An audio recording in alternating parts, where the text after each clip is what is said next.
Halo. Udah ada.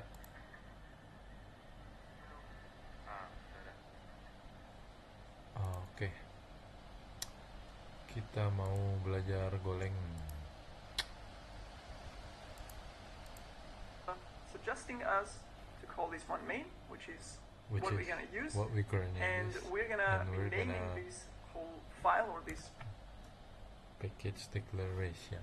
All Go file starts with package, defines the namespace for the code in the file used to organize and group code.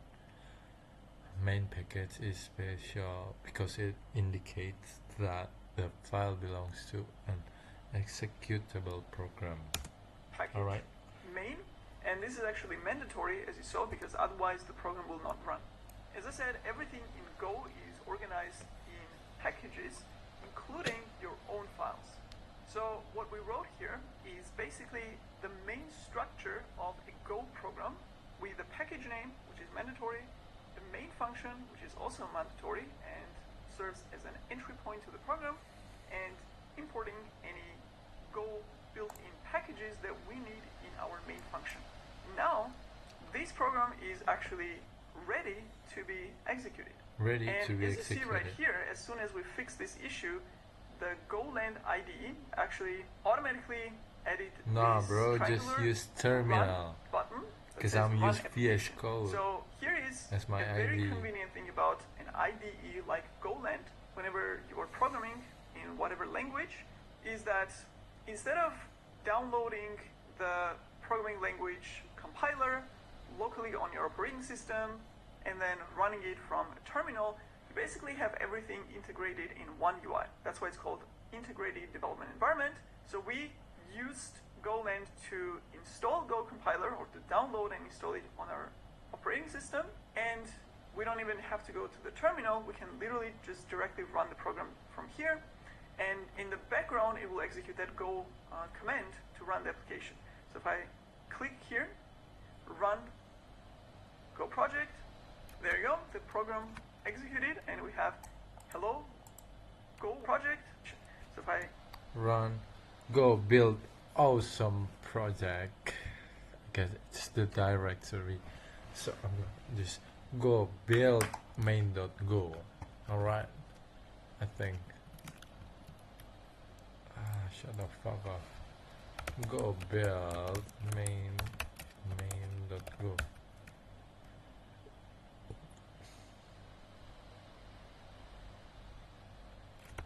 Nothing happens. click here, run To protect your device, macros defender. This mess for now. Oh.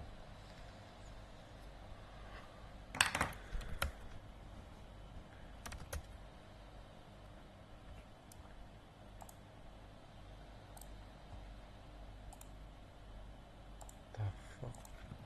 It's building. Go run. Go build. Remove.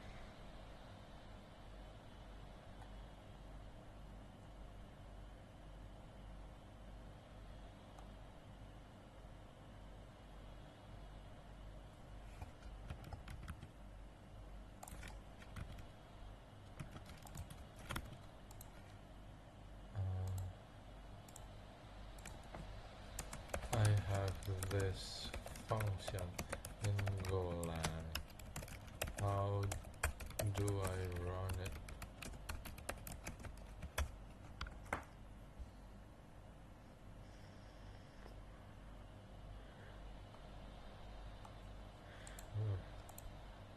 Go run. Just.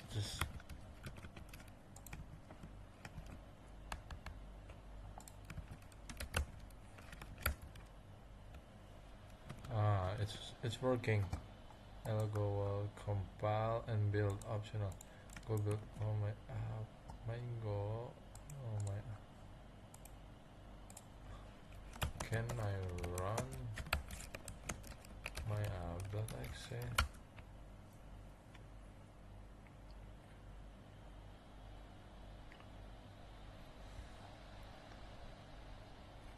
Okay. Main actually.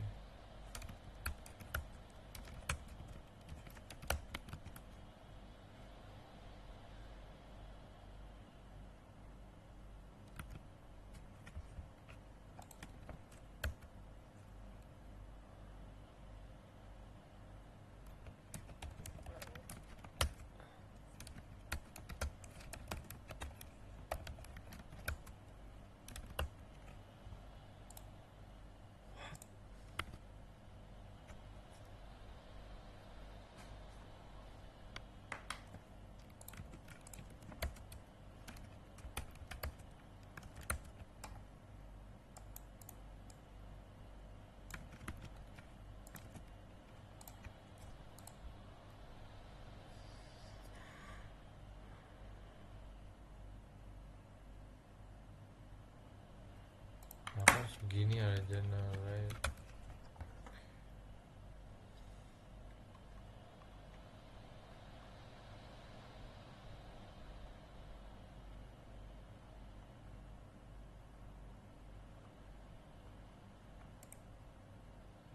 Okay, so power cell.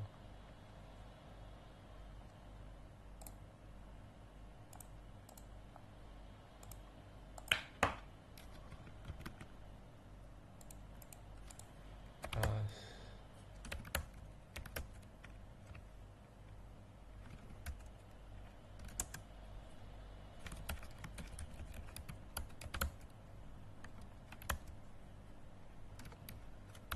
Jadi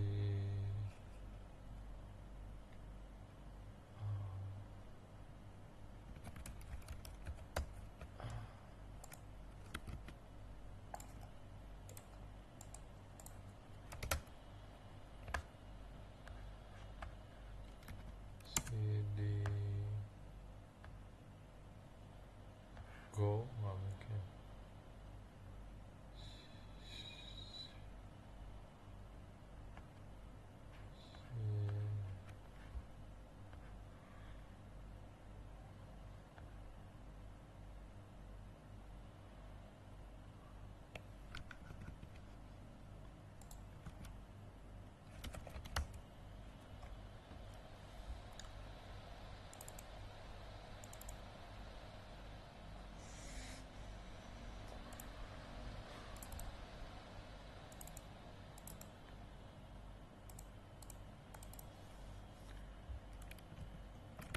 Oh, it's inside the OneDrive.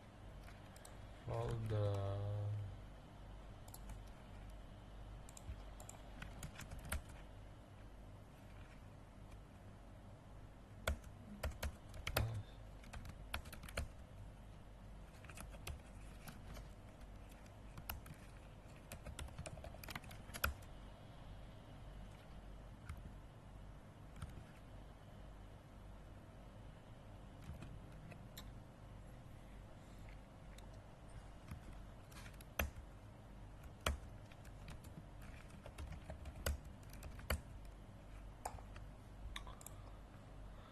yep, it's not working. Go run main.go. Alright. My mouse is not working.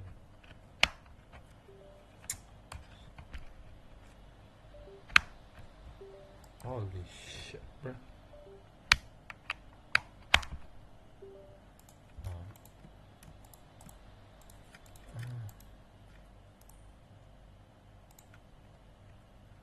So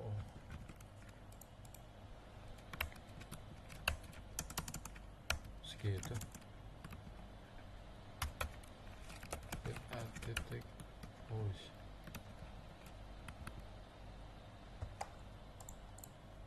Go project. There you go. The program executed, and we have hello Go world printed out here. And you see that we have the same button right here. So for example, if I had hundreds of other Go files and I was anywhere in the application, I could just hit run anytime. Is the point of X other function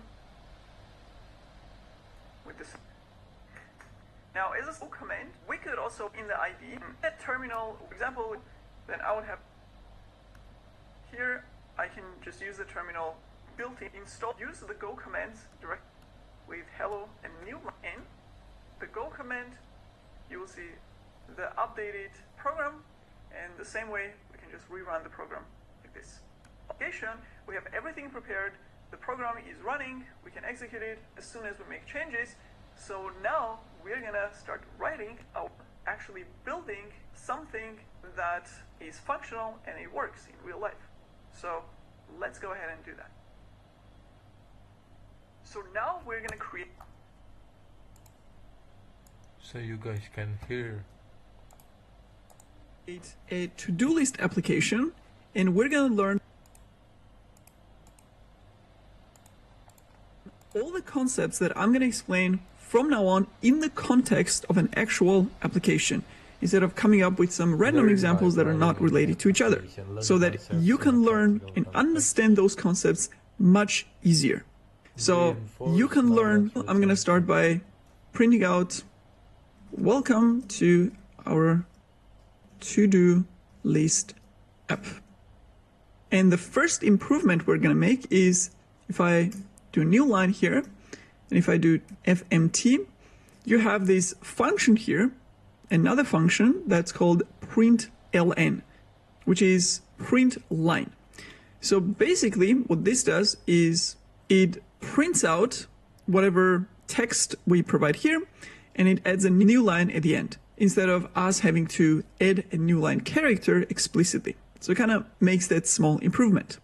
So if we use print line here, we actually don't need this \n.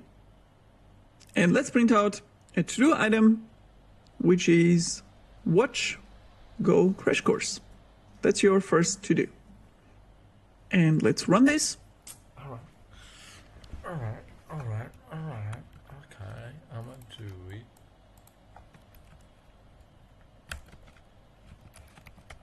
Welcome to yours to do this app.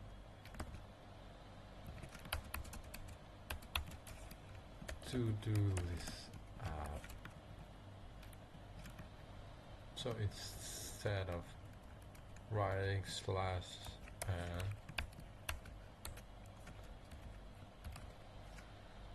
so let's see the differences.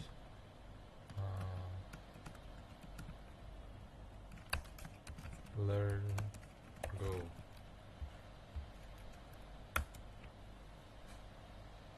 Learn go. Okay. So.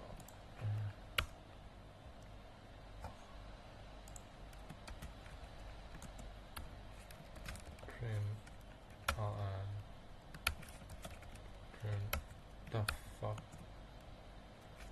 print what is the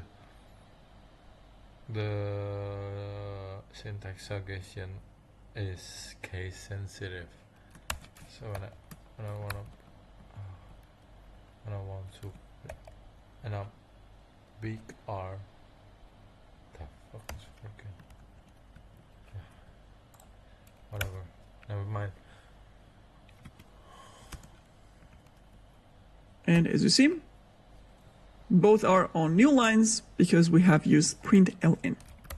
Now let's print another to-do, and let's say this is to watch Nana's golang full course, which, by the way, I'm gonna link in this video if you want to learn even more concepts in a full course. And let's add a third one, and let's call this reward myself with a cheesecake. Because after watching all those Golang tutorials and doing them, you deserve a small treat. So those are your to-dos. Let's run them. We can rerun with this button here as well. And here is our welcome, and here are our items. So we're only using this one function and just providing some text. Now let's add some additional elements to this text to differentiate. For example, this is the welcome message, and let's decorate it a little bit with these pound characters, and we can do 1, 2, 3 here.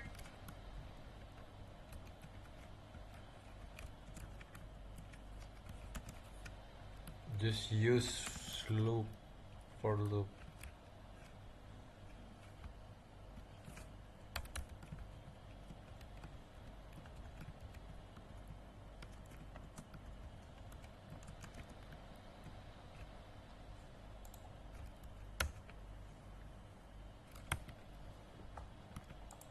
Here, let's see how it looks.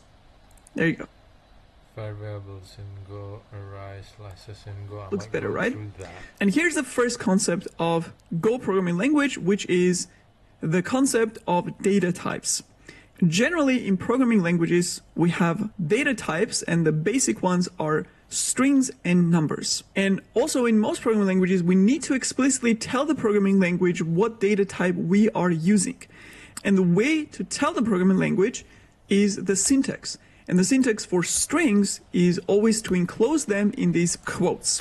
So double quotes at the beginning and at the end tell the programming language everything that's within those quotes is a string.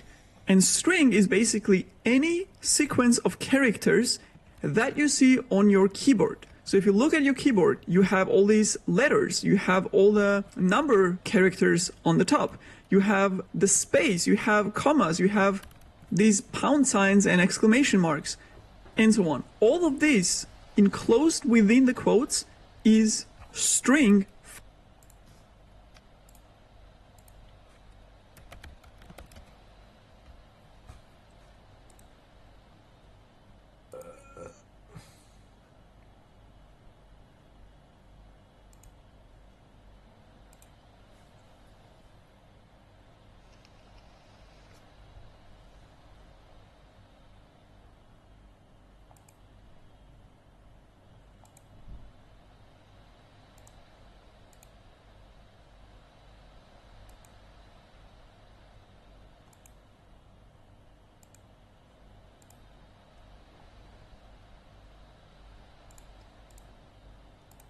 For Go programming language.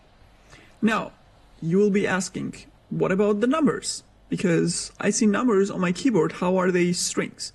Well, if we want Go language to interpret a value as a number, then we simply put a number without enclosing it within the quotes. And you see this syntax highlighting difference. Here we have the green color, so to say, for the string, and this is the number. And again, we can do the same for whatever other number. And if I print it out, application. And usually you can group them into groups or labels like private, work related, or you can even add them dates. So you have a list view of everything that you want to do today, tomorrow, on Wednesday, and so on, right? So let's say this is a list of all the items.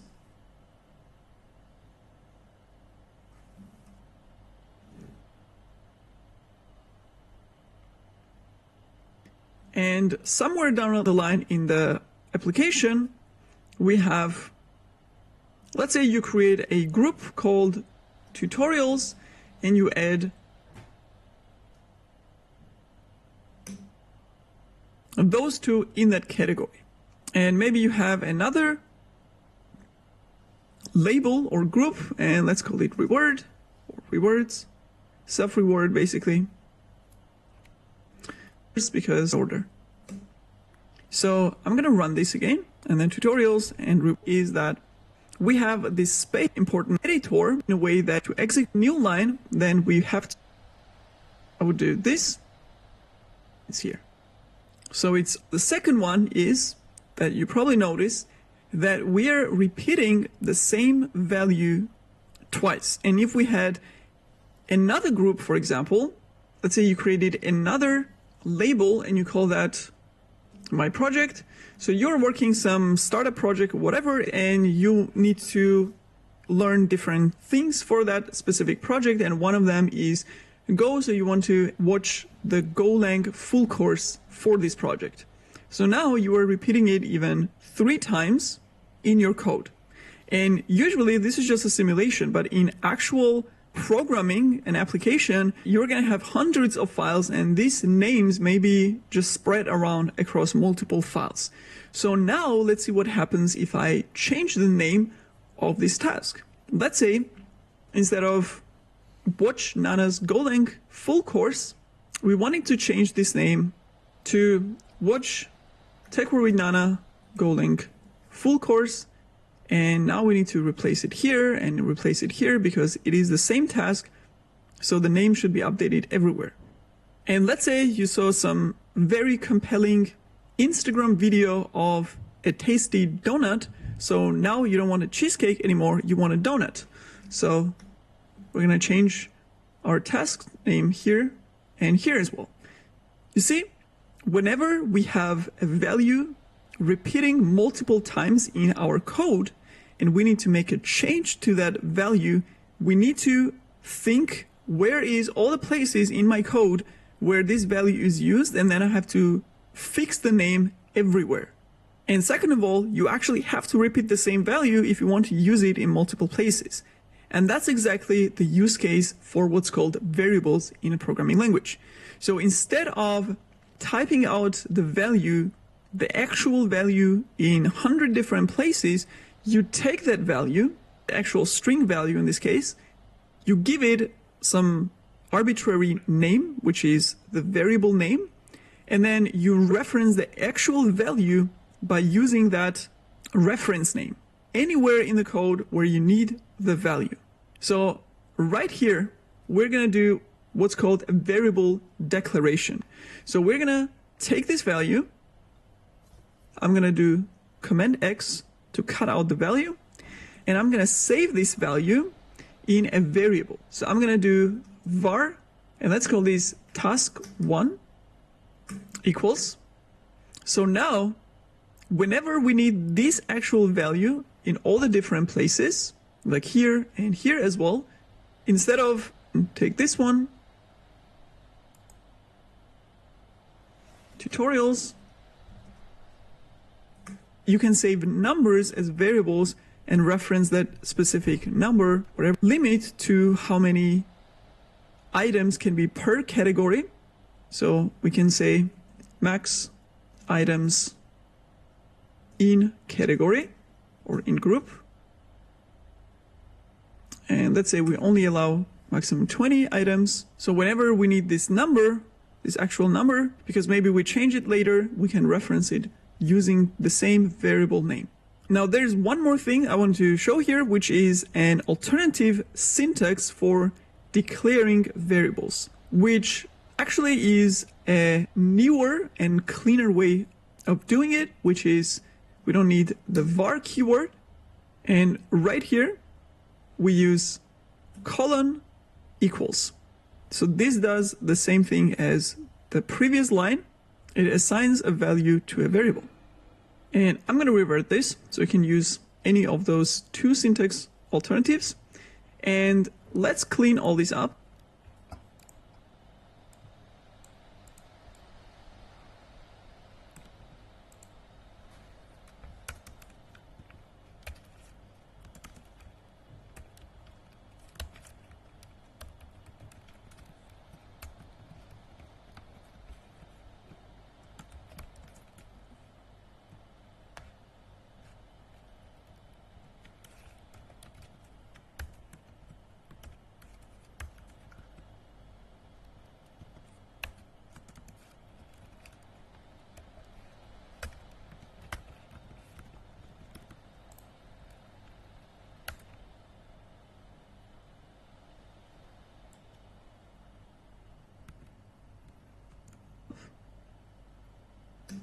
And now let's say I want to define all these values in a list.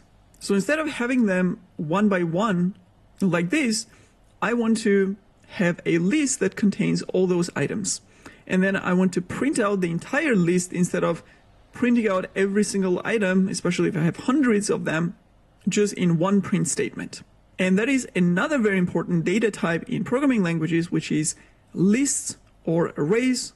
They're called differently in different programming languages. In Go specifically, we have arrays and slices. And they allow us to define a list of items and to also reference it as a single variable. So it's actually very simple. So I have the same variable declaration syntax, and let's call this task items. And the way we define a value for such a list in Go is using square brackets. Then we have a data type. So we are telling Go program, this is going to be a list of strings, or this is going to be a list of numbers. In our case, we have a list of strings as values. So we're going to say string, and here come the actual values. And what? Let's copy this. The second one, the third one.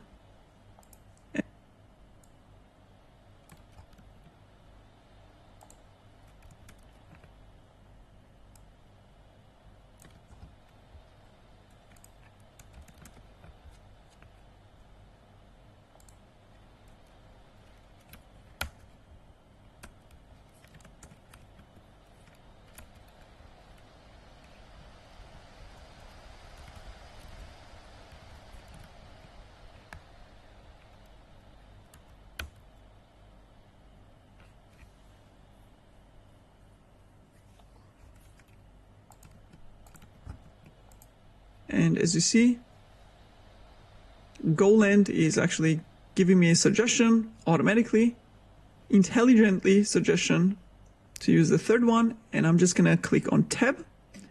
And there you go. So I have all my 3 items, task items in this list. And Dia malam belum makan. Ini dia udah aku suruh tidur di bawah ke atas lagi, ke atas lagi. Baru makan sekali. Makannya emang apa? Nanti mau ngasihnya. Ay, garuk deh. Udah kasih makan dulu aja. Dulu nih. Makan. Come on.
fast.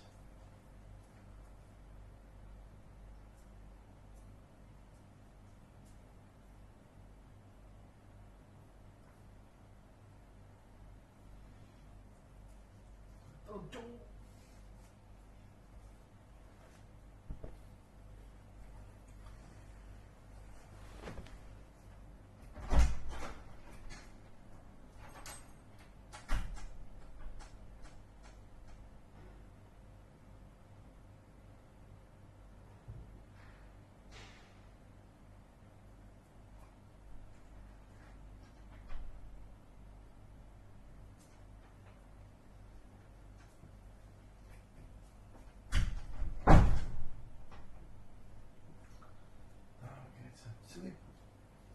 Get some sleep.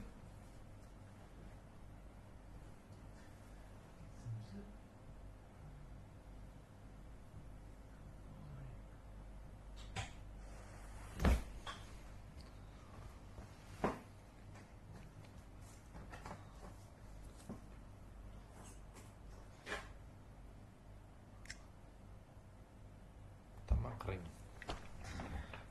Baterainya habis. How's that supposed to work?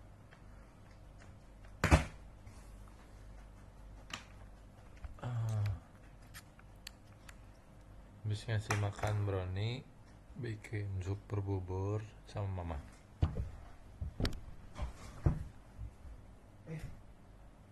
Just forgot your hip.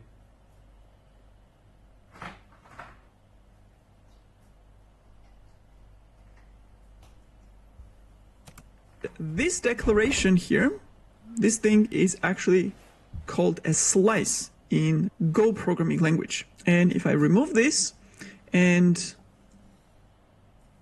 use task items, so I'm only printing the task items, you see that golang is highlighting with a red line, which usually means there's something wrong with your program and you need to fix it. And in this case, it is telling us about an unused variable. So let's see what happens when we run our application with a red warning signs. It fails because it shows those variables are not used. So I'll teach you one additional concept in Go, which is a concept of comments. And this is one of the important use cases of comments. If I don't want to remove this code, but I also don't want it to be executed because my program is failing when these lines are getting executed, I can simply tell Go specifically, ignore these lines, do not execute them. I want to have them in my code, but they're not for execution. And that's where comments come in handy. And comments have their own syntax because Go needs to differentiate. This is a code, this is a comment. And very simply, it's // 2 times. And this line of code now, as you see, it's grayed out as well. So you see it is a comment for you as well. And Go knows it is a comment. So now if I execute this, those lines will be ignored. And we have our list printed out in one line, basically. So let's do one more thing now, which you probably already thought about. Let's comment this in again. And since we already have those values defined and referenced as variables, let's use the variable name instead of the actual string. And this shows you statement, or we should get the same result, is a definition. Simply, this is a list, but it can only have maximum 20 items, and that's it. This is going to be an array. So array is with a fixed size, slice is with a variable or dynamic size, so we can expand to as many items as you want. So for example, if I put 2 here, you see before I even execute, Golang is telling me, hey, you have a fixed size array with 2 items maximum allowed, and you have 3 items. So this is not going to work. We can see on line statement, nice list of to-dos on separate lines, which looked much cleaner, and we could see exactly this is 1 item, this is 2nd item. Here we just have everything on 1 line. There's no comma separation, nothing. So that's what we want to fix next. Okay, so we want to print out those elements one by one on new line instead of just one endless string chain. So the question is now, how do we get each element of a try by ourselves. Knowledge, current knowledge.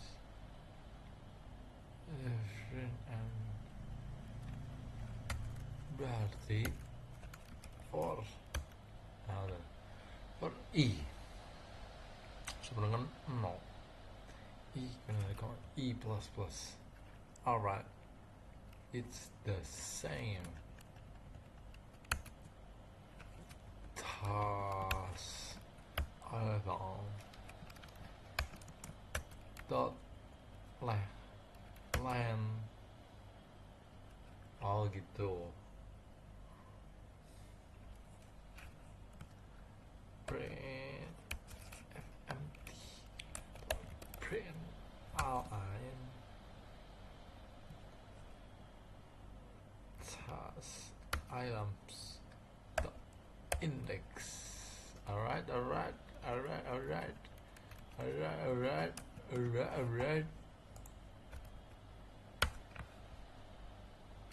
It's the same thing as Python combines to JavaScript because the land is, as I can remember, it's so Python. But the crawl braces like this, it's so JavaScript. Yeah. Okay. I think. Holy shit. Yeah. Slice or an array separately to do something with it. Either print it out, maybe add some additional information, whatever it is. So basically get each item one by one and then print it out, for example. That's where a concept of loops come in. And this is a concept in every use, most common for loop simple concept. And this is how it works. A loop that executes a block of code for specific numbers of times. A loop that continues executing as long as specified condition is true, while true is been. For range loop, a loop that iterates over elements in slice arrays or maps. Basics for loops. So right here is that which each item specific. For loops is the value itself. So we have a slice or an array, and we have the items. So each index of that item. So this is the first item, this is the second item, this is the third item, so on. It's suggesting us the rest of the syntax, but I'm actually going to type it out because I want you to follow each detail here. So colon and equals, and remember this from an alternative syntax of variables. So that's how it works.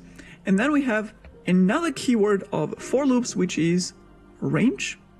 And this is the list or range that we want to iterate through. And that's going to be our task items. And then we have a block of code. So I'm going to make this disappear so we can focus on this one. So basically you can read this as an English sentence. We're saying for every item in or E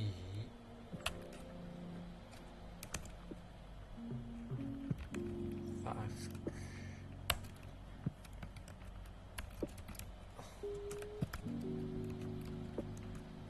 range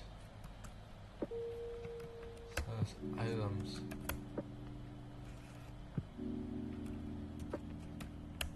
empty green line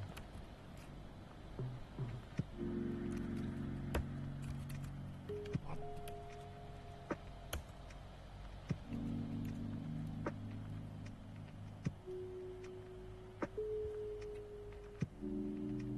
in this range called task items, give me the task and its index. And right here, I'm going to do something with it. In our case, map index. So instead of E plus size valid operation. I will take this message integer and string. What is that? What the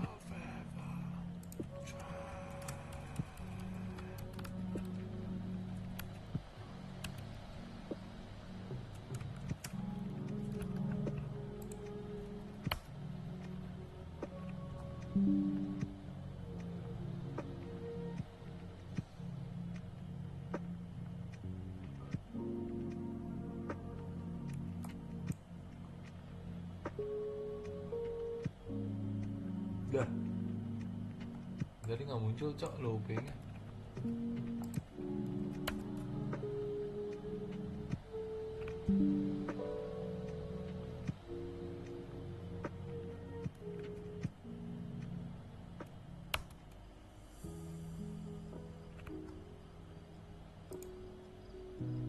What?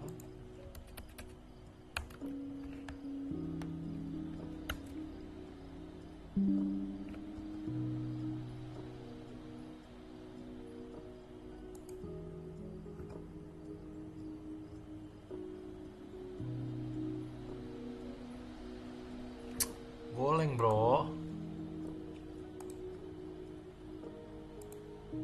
We want to print it out, one task after another. So again, from this list, from this range, we're getting each item separately with its index, and we can do something with it. And because it's a loop, it goes through this list one by one. And we have multiple iterations until it goes through all the items in the list.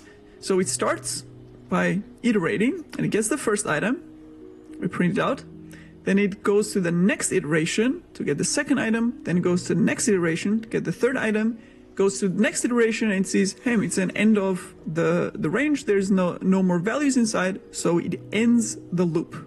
So that's basically how it works in the background. And as you notice here, we have this red underline. Let's say we only want to print this task, but we don't need to use the index. So we're still getting it, and if we don't use it, our program will not run because we have an unused variable reference. So if I try to execute here again,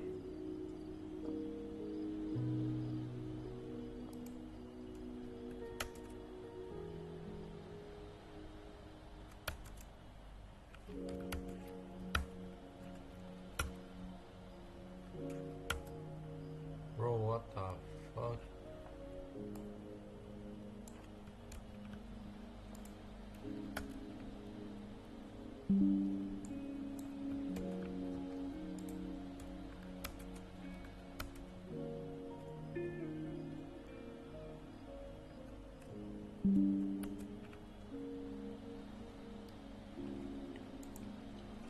Golang Windows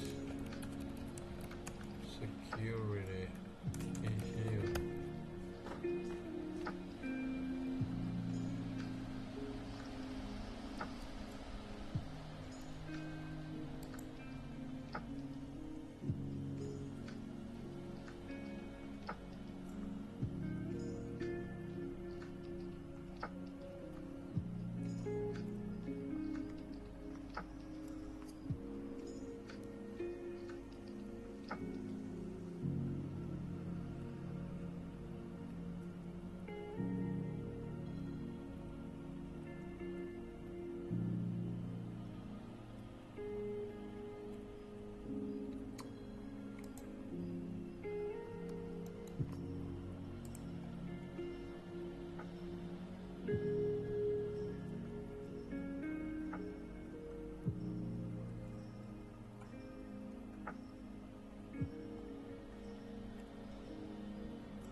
Bro, what the fuck is happening to my Golang?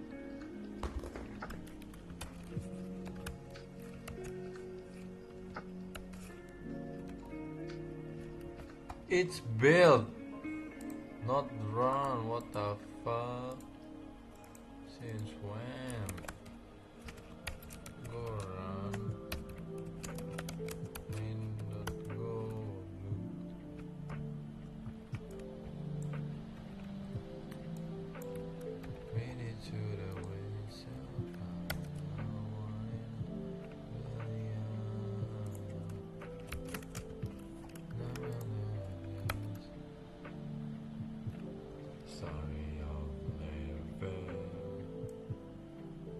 all I gave you is gone.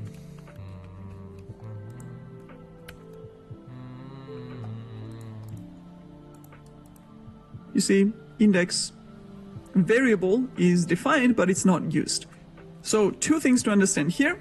First of all, in a for loop specifically, there are cases where you only need the value of the item of the list. You don't need the index. In which case, you can conveniently ignore that index by just saying underline character, which tells Go, we don't care about the index. You can return it, but we're just gonna ignore it. So do not crash our program during execution. Just let it run. So we're explicitly saying we don't need index with this underlying character. And the second thing to understand is both of them are variables. So just like we have an actual value that is being referenced by a variable, in a for loop, every item is assigned, so to say, to a temporary variable. So that value of task on the first iteration is going to be this one right here. Then on the second iteration, the value of task is going to be the second value of the list, and so on. And that's another use case of variables, that you can also use it to store some values temporarily when you don't actually have the actual value, because it changes on every single iteration, right?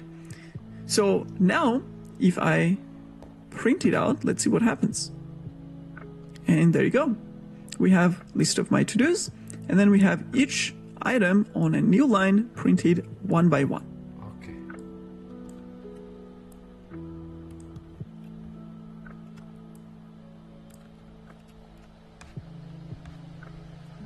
All I gave you is gone.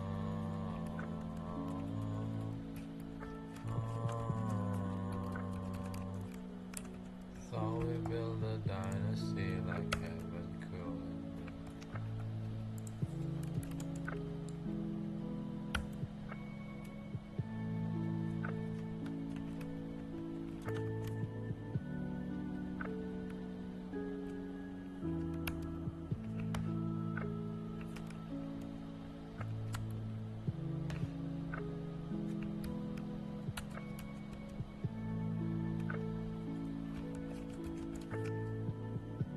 Gimana dong? Prints format string.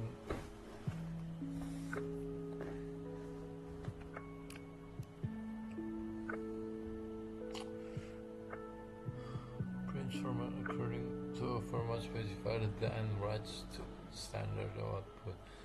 It returns the numbers of bytes and any write error encountered.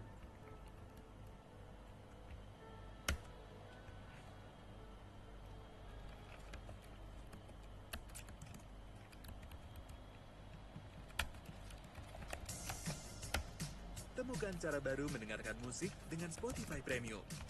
Shuffle pintar akan menambahkan rekomendasi ke playlistmu dan memberikan nuansa musik baru. Kamu juga bisa membuat sesi dengar bareng agar kamu dan temanmu bisa menambahkan lagu dan mendengarkannya bersama. Ketuk banner untuk mempelajari selengkapnya. So we can remove this, and let's add something interesting here. Let's say we also want to add a number to the task, just like we did at the very beginning, to have 1 watch Go crash course, 2 watch full course, 3 and so on. And obviously dynamic, the index, and let's use it to print out the number before the task. And we want that number to be right in front of it. So we want index, see what have that's and programming language 1. So this is index 0, index number something to be able any much at 1. I want to add a string. In print line you can have combination of strings and variables and so on. And you can do it in any order, in any combination with multiple such values. So now I have this dot afterwards, and then a task. Now let's run it, and we're going to see one small problem, which is it actually adds an extra space character here, which is what happens after when we have this comma separation. So there is another print function in Go called printf. So printf, which stands for format. So we can format the value that we have here as a parameter in those. So with a decimal, which is going to print characters on print out, and it lets you a more flexible way. So the way it works is that I have a whole called printf. So, but I'm never using it in another printf, language, which stands for format. So we can format the value that we have here as a parameter in a more flexible way. So the way it works is that I have a whole string here, which is a formatted string. And the formatted string basically has placeholders for the actual values that you want to print out. And it lets you then add those commas and special characters and dots or whatever in between.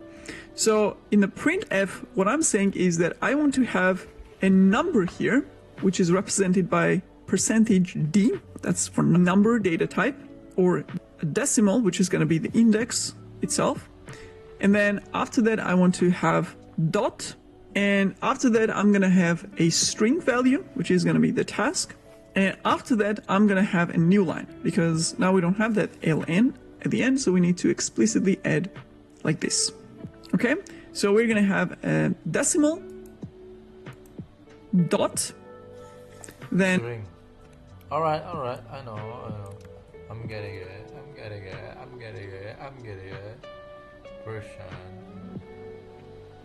G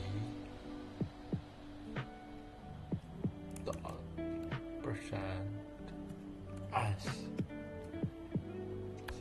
set declare set comma task. Holy moly freaking Tony. Holy moly freaking Tony. Holy moly freaking Tony. Holy moly freaking Tony. And some string and then new line. And now we have to tell printf what those actual values are going to be for decimal and string. And those are going to be index +1. So the first value after this comma in printf function corresponds to the first placeholder, and the second value corresponds to the second placeholder. So this will be substituted here and task will be printed here. Let's comment this out and rerun. And there you go. So we have index +1 for a decimal, then it adds dot here, then has a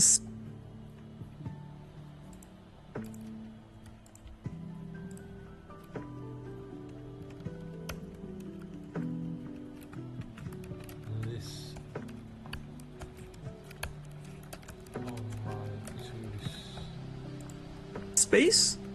Remember, this is a string. Everything within the quotes is a string, including space character. We have a dot character, we have a space character, then we have a placeholder for string, and then we have a new line character. This value corresponds to this one, and this value corresponds to this one. If we had a third one, then we would have third value that corresponds to the third placeholder. And now we can do any other change here. Let's say instead of a dot, we want a colon here. Let's rerun. There you go. And that's the use case of loops, which is when you have a list and you want to do something with each individual item of the list, to print it out or to save it somewhere, to add some adjustments and save it back in the list, whatever it is, you can use loop for that and do whatever you want with every single value in the list, which is one of the common things that you're going to be doing in programming. So this is a very important concept. And also see how clean the code actually is. We have one definition of a list and we have 3 lines of code that print out everything in the list.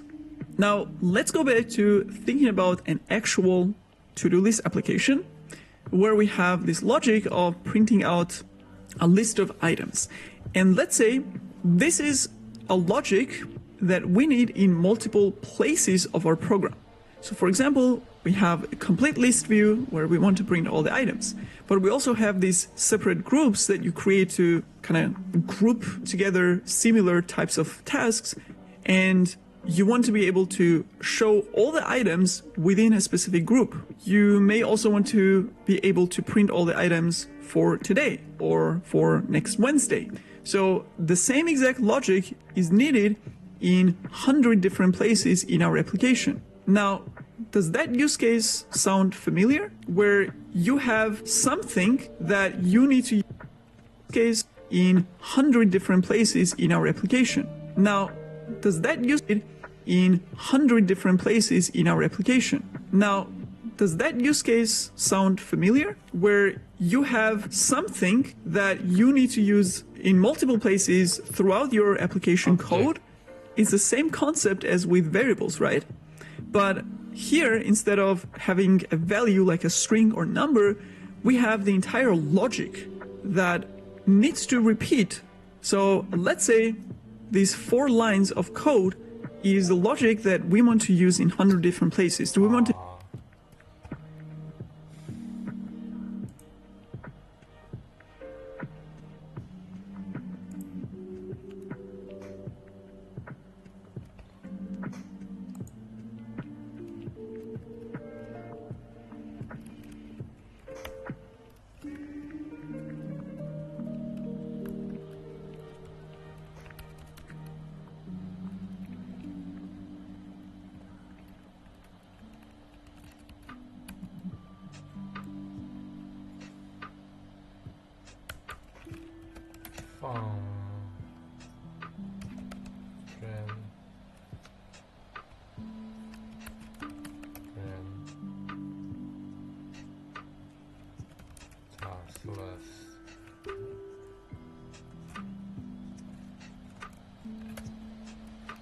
parameter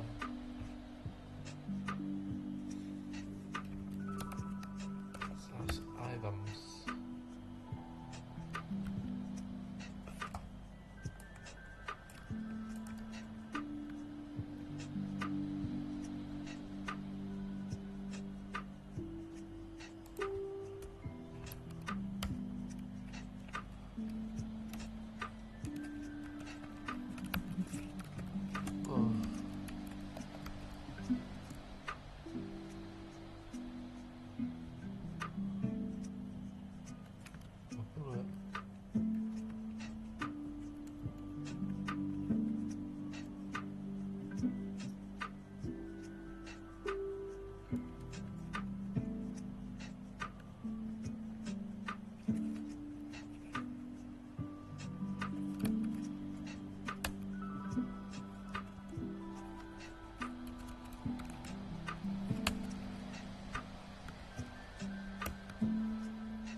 to copy paste, and even if this just doesn't make sense, right? It's gonna make your code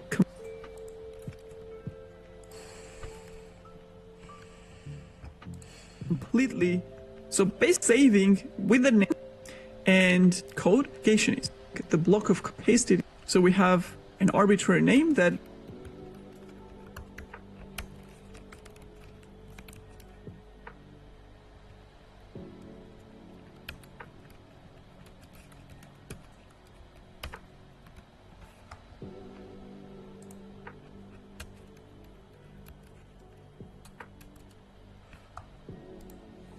describes what this block of code is doing, which is much easier to read and have an overview than trying to understand or remember what this line of code is. So what, I don't know this task items variable, where is it defined? And here it also says I have a variable task. First of all, variable but outside of them for and functioning now. So instead of just being visible within one single function where it's defined, it's now visible for all the functions. So that's one important concept. And the second important concept is, you see this function name is gray. And also, let's see what happens if I execute this application now. You see, this line was printed. Welcome to our to-do list app. But dia nggak pakai parameter, cok.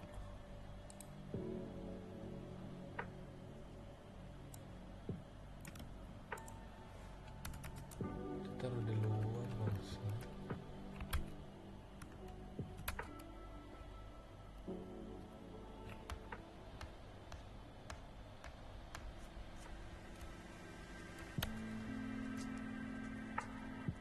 What?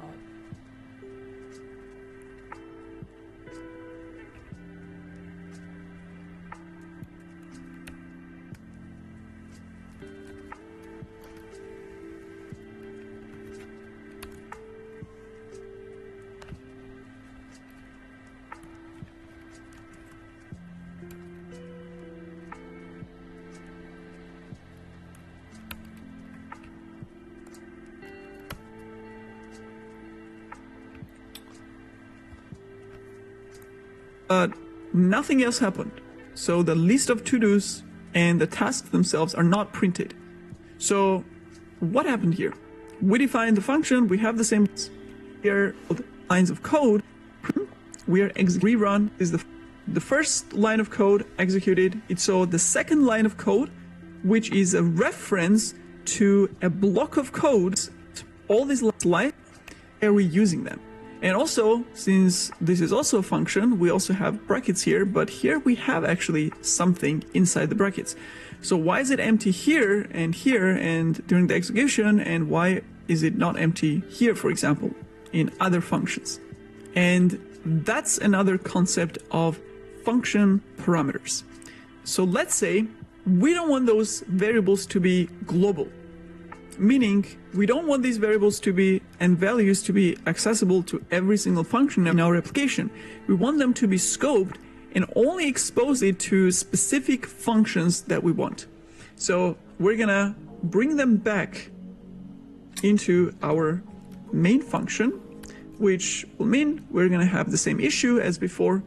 The task items is not visible for this function. So how do we make it visible explicitly? Well, we can what's called pass specific values or specific information to a function when we're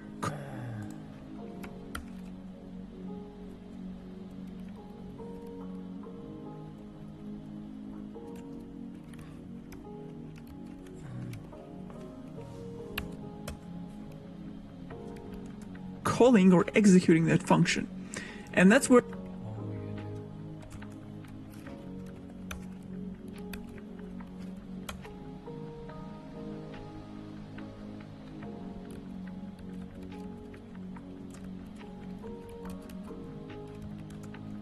parameter open a name as a parameter and langsung cok. String.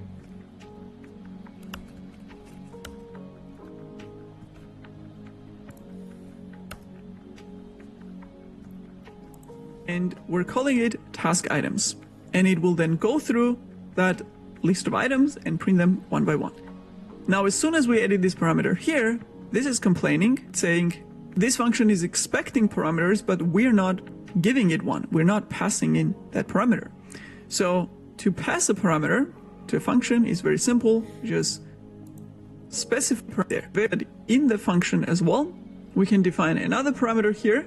And by the way, the names of the parameters that you specify for your function can be whatever you want, arbitrary. It doesn't have to be the same as the variable that you're passing. So I can say item limit here, and we're saying this should be a number. And the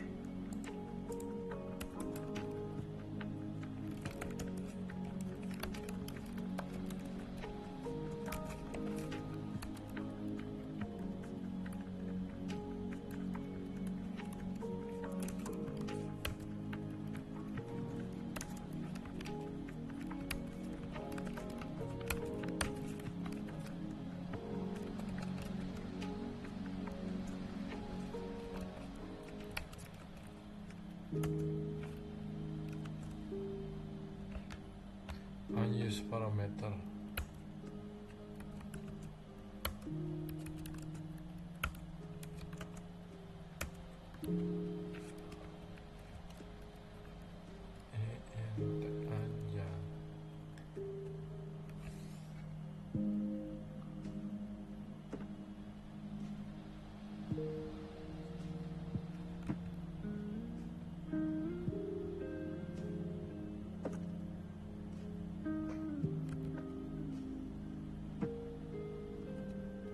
data type of section. However, if you want your code to be clean, you should limit the number of parameters to a function. If you have a function with 20 parameters, you should want to a function and the function as well. So you can pass so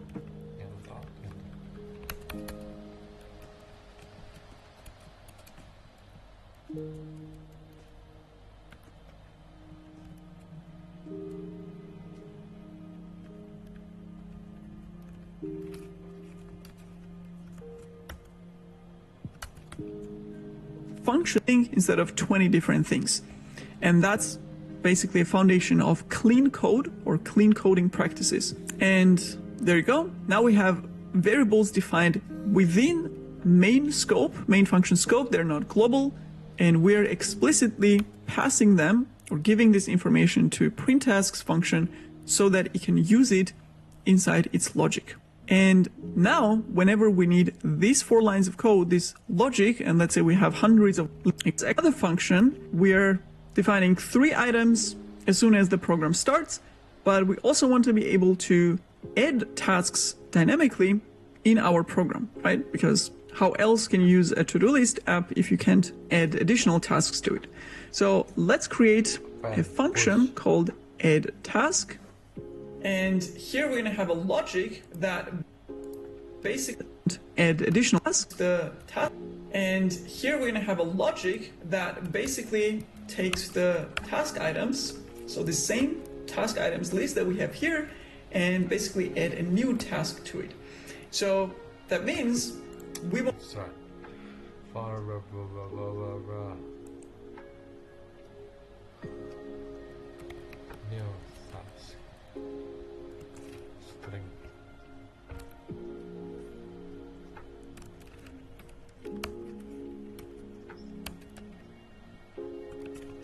Task. Items.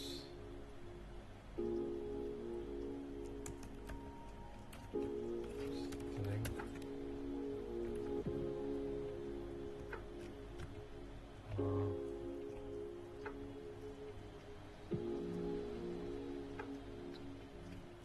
Task items, a pen.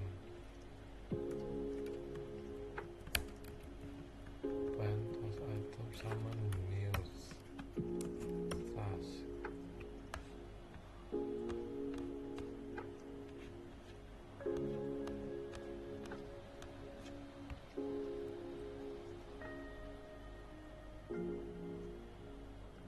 Alright. We want to put task and that's why we have this red underline, because it says, let's see, it's not used, meaning the value that this returns, which is again an updated list with a new item, we need to assign it task items and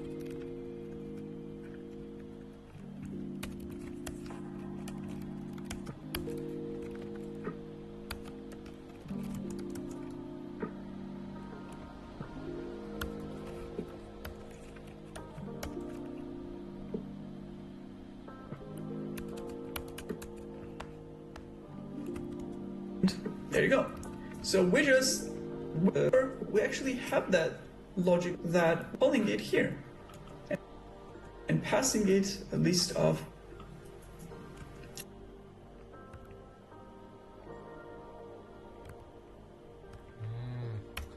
Makan main state, cok, bisa berubah di variable yang ini tuh dibikin function, terus yang ini auto update, anjing mau ditaruh use effect di sini, berarti langsung create task.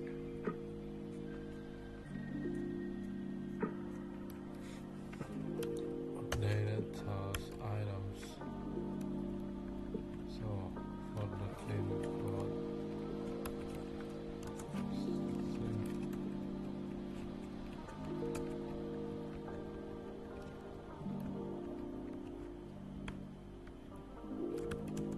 items, obviously. You see? So we created an additional function, and already here we needed the same exact logic that we have defined in this function. So instead of repeating and writing this logic again, we can just reference the function very easily, pass the parameter, and that's it. Now this is just the function definition. We are not using it or calling it yet, and that happens.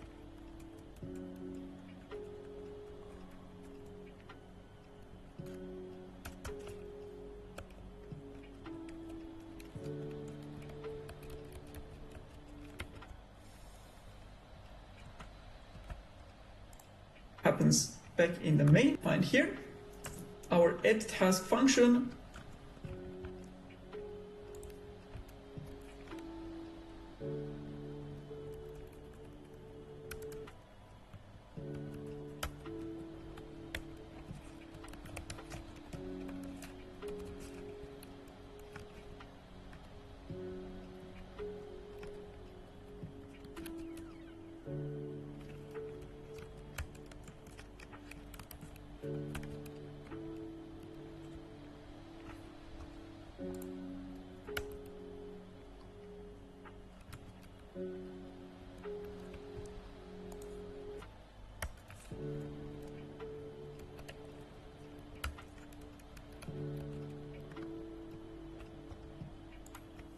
Requires the task items and a new task that we want to add, which is a string. And let's go for a run. It's our next to do. The updated with execution with function, which then I print the task items again, right? So we are printing this out. We are passing it to add a new item to it. We're printing it out. So what do you think happens to task items list? Let's execute the program and see. Okay, so we have these three items. Then we have add task that adds another task and prints those items. But back in the main, when we print task items slice elements, we don't have that additional value. And that is also an important part of variable concept, that whatever happens here is only affecting the variables within add task function. That goes back to this because so this the actually want the new instead of just being, and that turning value from function execution, which is returning the result of add task function execution back in the main function. So whatever this does, basically take that value and give it back to the main where the execution happened. So basically, just like main function passes some value to the function as an input, the function can then pass back the value as an output. Return kan, tadi gue udah ngetes outnya.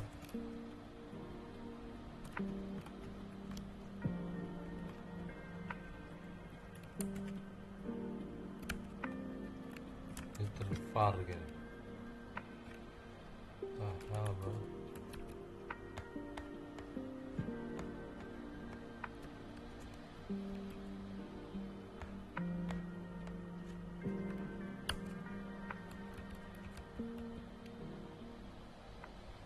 Too many returns values has string what?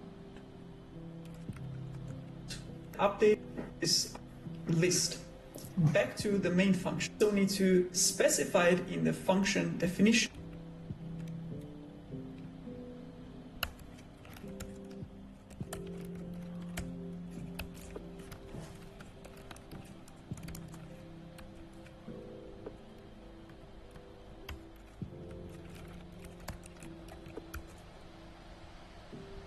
Sama. We need to tell Go this is a function that takes two parameters and returns a Tipenya kan, tipenya nge-return string gitu. The hell bener cok. So instead of doing that,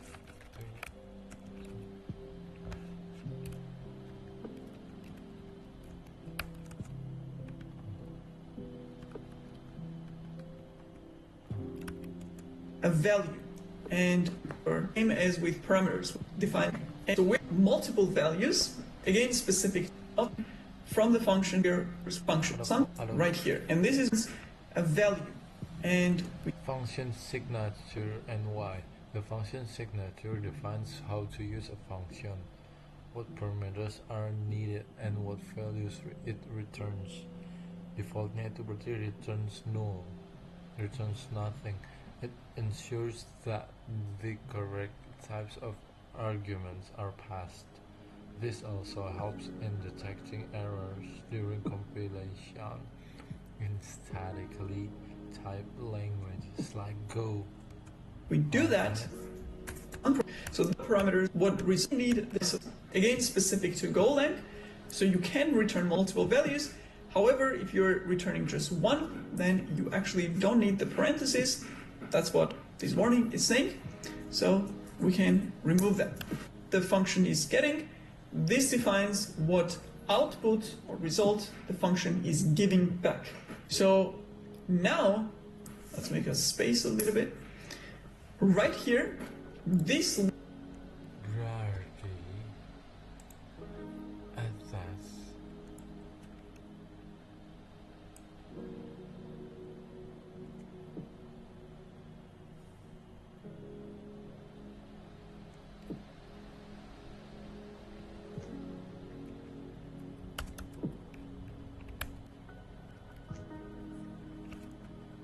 far atas gitu.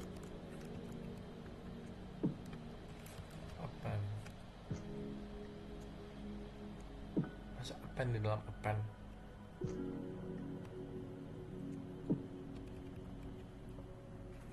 So atas items. Some of them are atas.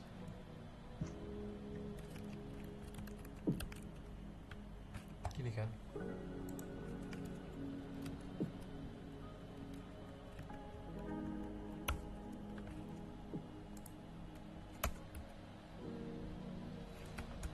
line of code actually returns a new take the updated list and set the value of that updated list to the original list. So we are overwriting basically the original list with a new updated list value.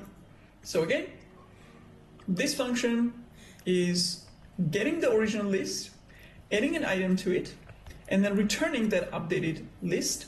And then we're saving that updated list as a value of the task items. And now when we print the task items again, this should actually be the updated list instead of the original list. So let's run our program and let's see. So this was the original list and this is the updated list. So right here you can say updated.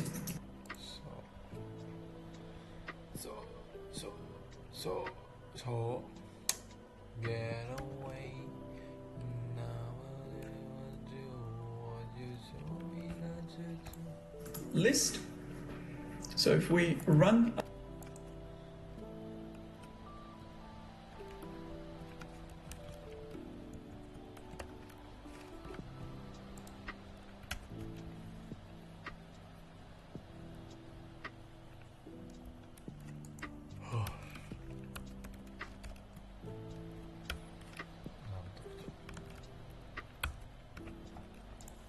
our program again, let's see, this is the original list and this is the updated list. And now we can do this multiple times. We can add another item to the list. Let's say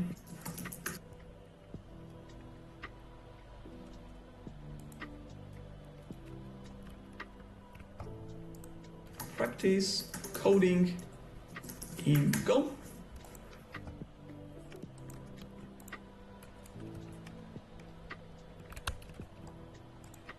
And let's see what happens. So we are adding one item here, we are adding another item here, and then we are printing out an updated list.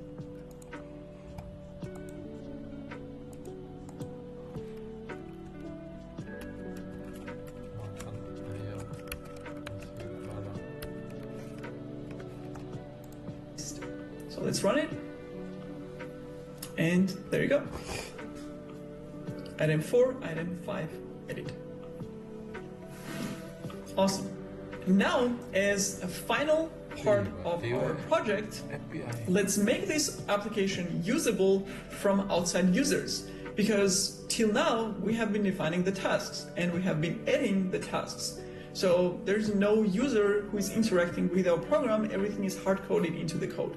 So let's say we want to make this available to someone who can add their own tasks and then print out their own to-do list themselves, right? To make the program actually usable for the end users. And even though this is a crash course, I wanted to include that to actually show you how the real end application looks like when it's usable by external users. And for that, we're gonna build a very simple web API.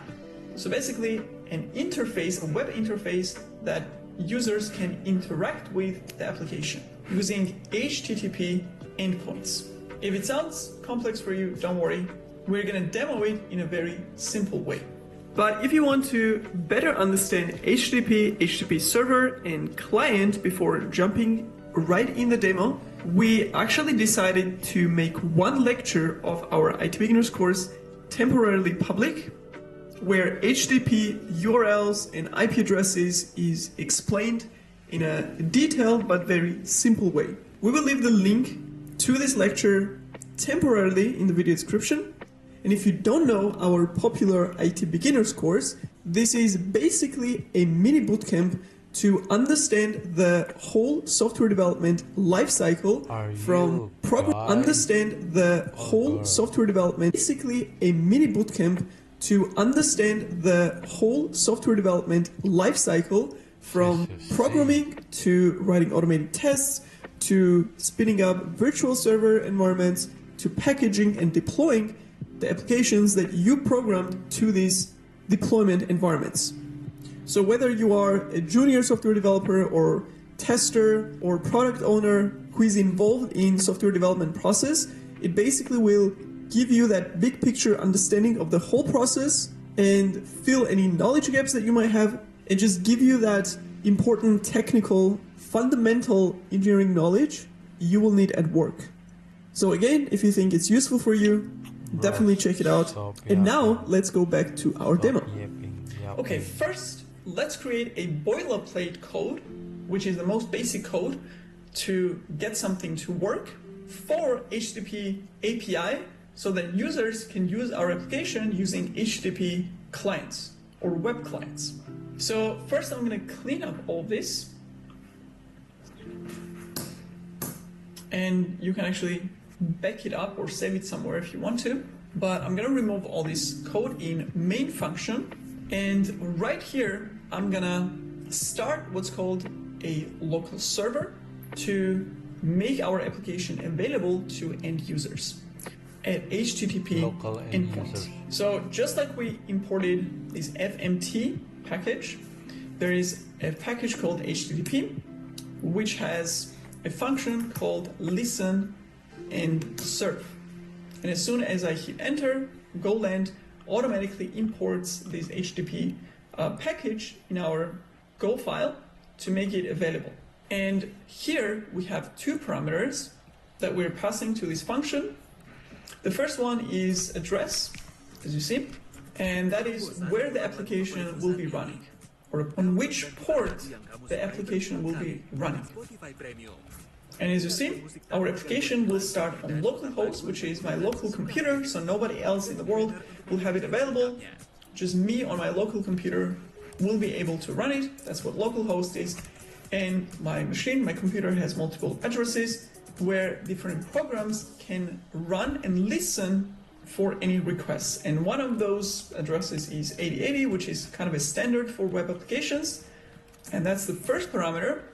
And the second parameter is basically if something goes wrong, and if we mouse over here, we're going to see this is the address, and this is a handler, which is what happens if the application cannot start, but we're going to ignore it using nil, which is basically like an empty value. So we're saying ignore if something happens.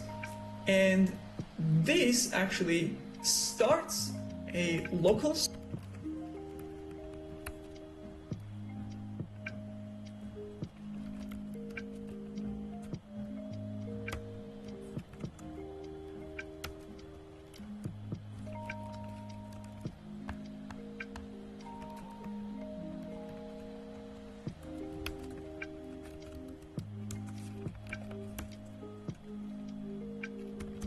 server that will make application available .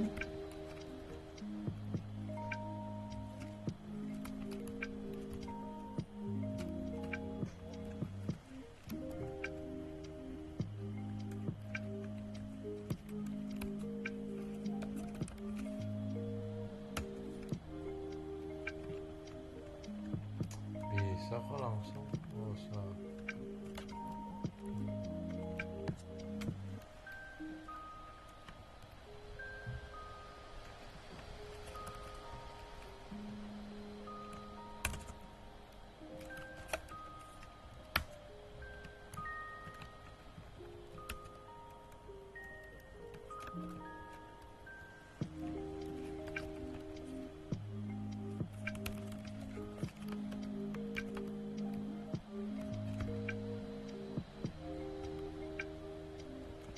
at least. Now, let's go back to thinking about an actual to-do list of items. But we want to print all the items. But we also have this that use a function called listen automatically start on just me, my which is starts a local server that will make application available on this port. Let's actually run it and see how it looks like, because it may sound a little bit abstract for you right now. And as you see, we ran the application, it printed out the first line, and now it's waiting. So unlike before, when we executed our Go application before, it's still running. And it's blinking mouse because it's waiting for something to happen. So the application started, the local server started, and the application is available on this port, and it's still running. I can explicitly stop the application, but it doesn't stop by itself. So now, let's try one interesting thing. Going to our browser and type in localhost 8080. Let's see what happens. It says page not found. However, the fact that we actually got something here means that there's an application available at this address which return a specific message, page not found. Because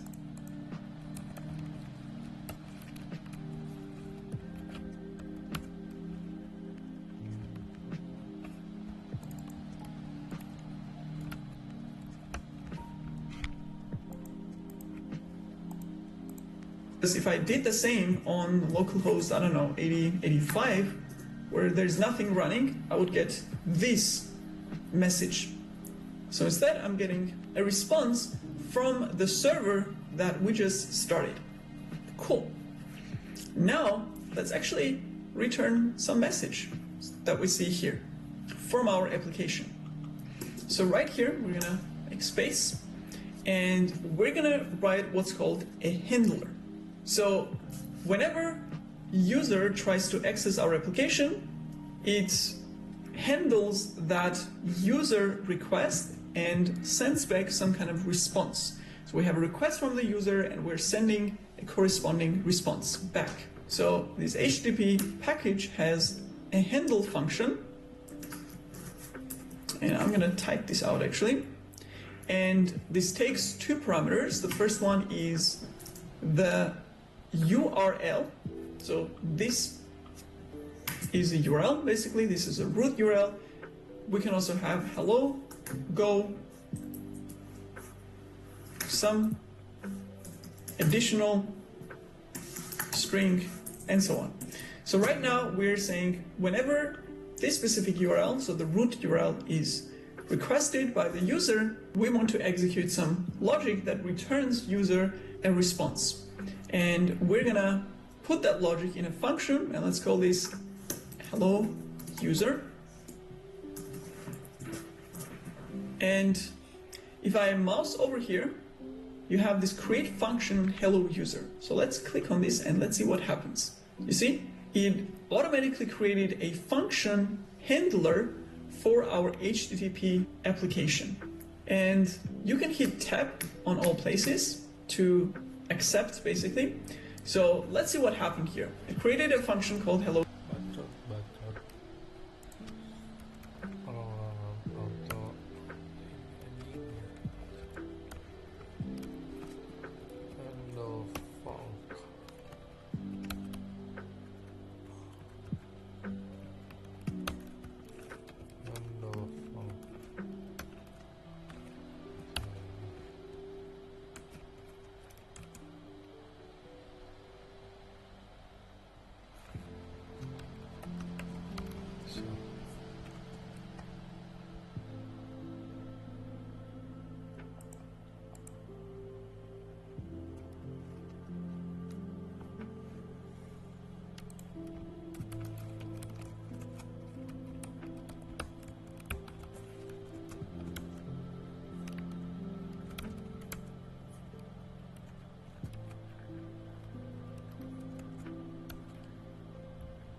Apa tuh?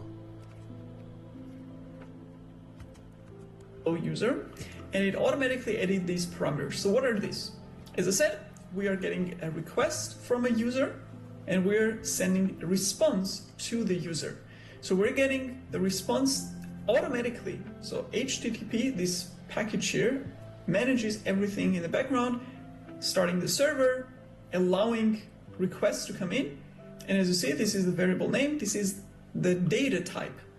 So a request comes in, and it also gives us so-called response writer to write a response back to the user.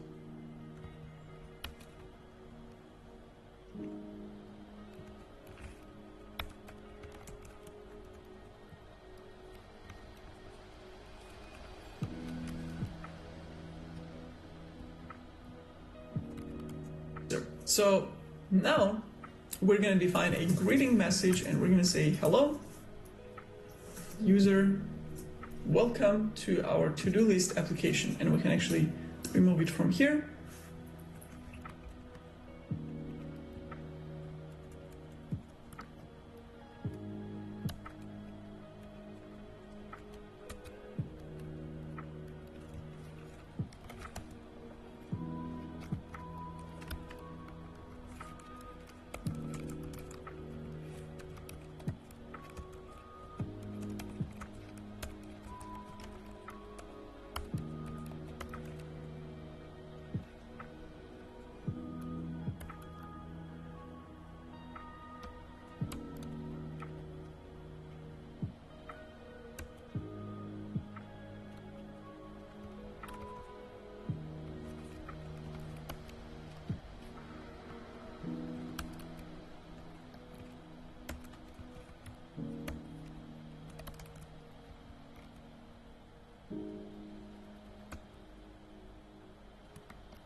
And now we want to send this greeting back to the user. And as you see, we have again suggestion from golang that is offering us another function from fmt format, which is fprintf or fprintline. We can use either, which is a specific function that can take this response writer from HTTP package as an input, and using that response writer, send any value back to the user as a response.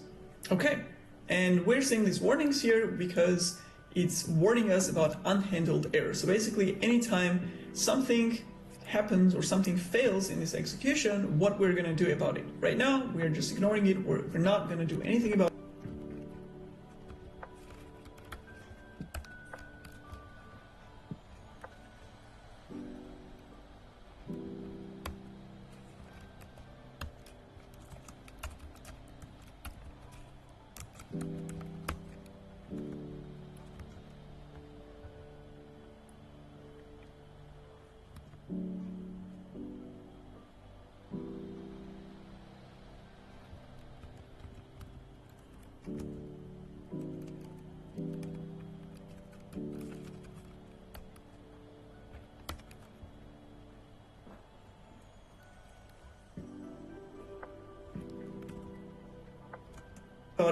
Or just letting the application crash, which is fine for us for now. Okay, so again, let's see what's happening. We are registering a handler function whenever someone accesses our application. This is called a root URL. We are executing this specific logic, which is sending a greeting back to the user. So now we're gonna restart our application, or we can just stop it and start it again. And let's go back to browser. And now let's see if I refresh, we get our message from the Go application. And now let's do one more thing to really understand what this value is. Let's put here hello Go, like this, and let's restart.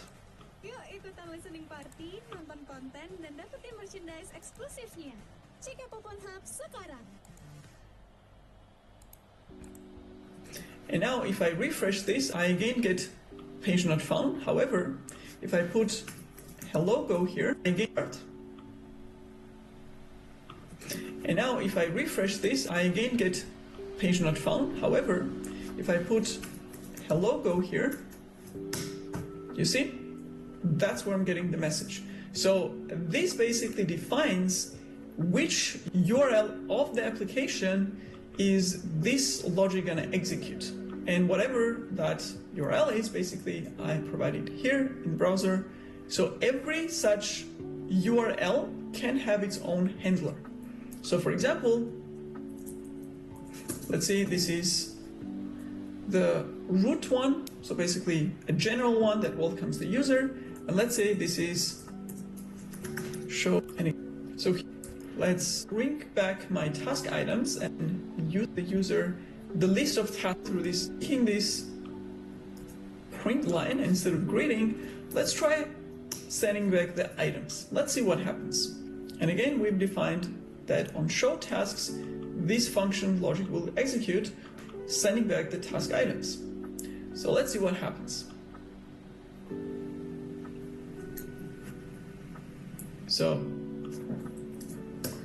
this is where we get the welcome message, and let's see what happens if I do show tasks.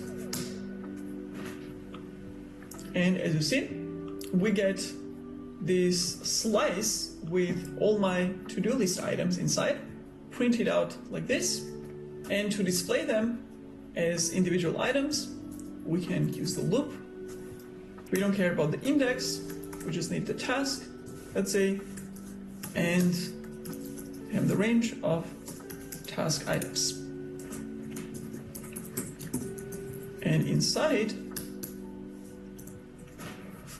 we want to print one task after the other.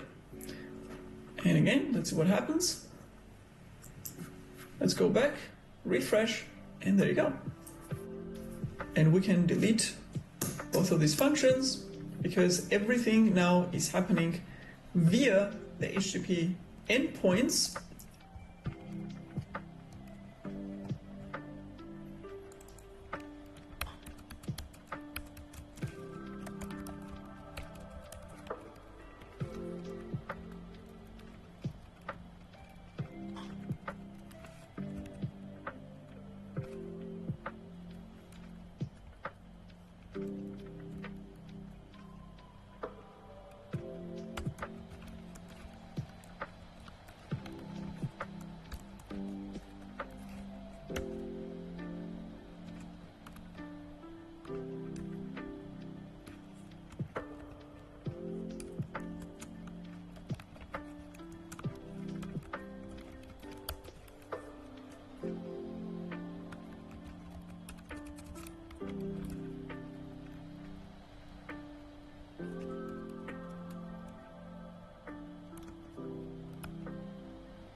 And therefore is happening together.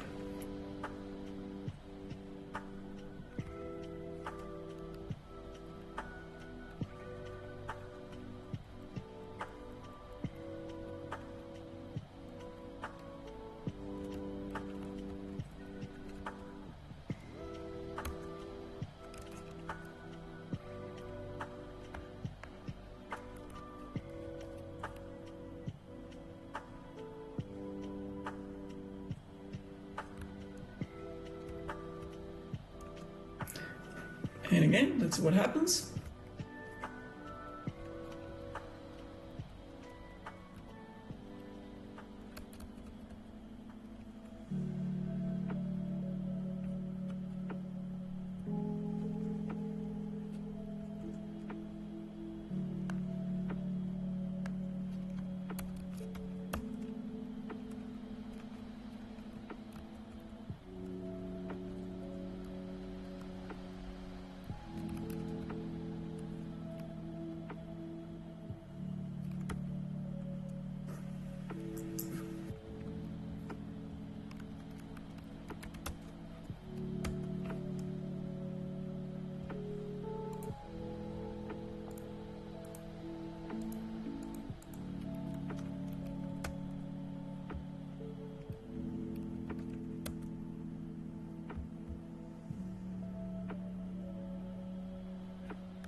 Ngentot udah turun anjing.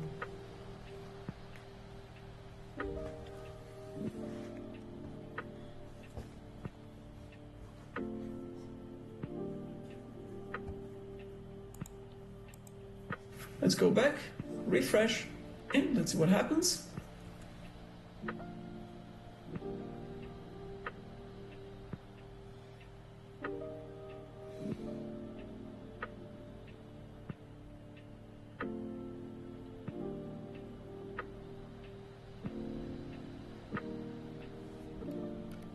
Is it because of this?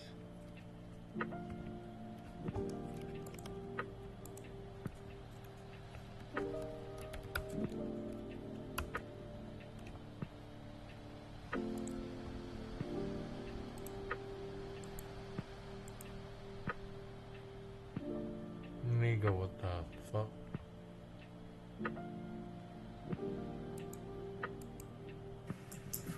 Let's go back, refresh, and there you go. And we can delete both of these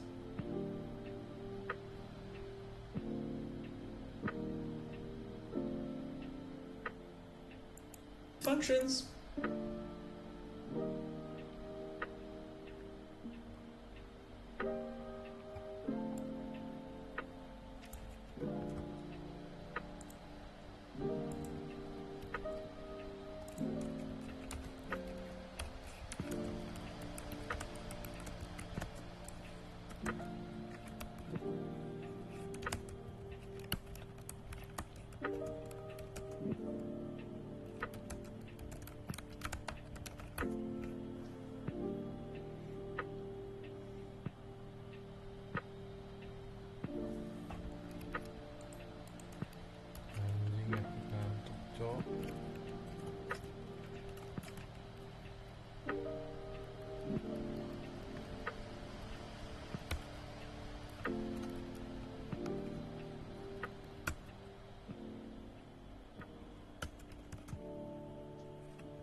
because everything now is happening via the HTTP endpoints and their function handlers.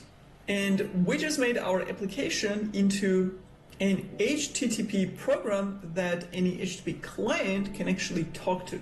So browser is actually just one of the HTTP clients that is sending HTTP requests to a program, but there are other ones as well. For example, we have a CLI HTTP client called curl. So for example, if I go to terminal and if I do curl localhost 8080 to terminal, and if I do curl localhost 8080, that's what we get. You see the welcome message, and we can leave out the slash, obviously it's just a default for root. And now if I do show tasks here, we're gonna get the list of task items. So curl is a command line HTTP client, while browser is a UI-based HTTP client. And the Golang IDE actually has its built-in HTTP client, and you see this globe icon here, and if I click on it, you have this request generator, and if I click on it, we have get localhost.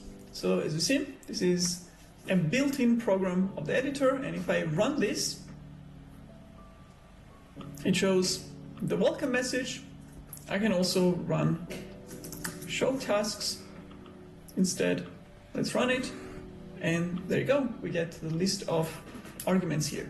So I wanted to show you, just to highlight that our application is now an HTTP backend application that any HTTP client can connect to, that is running on our local machine or local host and interact with it, instead of before where we were just executing the code within the editor and that was it. And to make sure that you are not confused, this is the execution of the HTTP client request, and this is our application. So just click on it to go back to the app. Now, I hope you learned a lot in this Go crash course. Okay, thank you, Tech World with Nana. Thank you, Nana.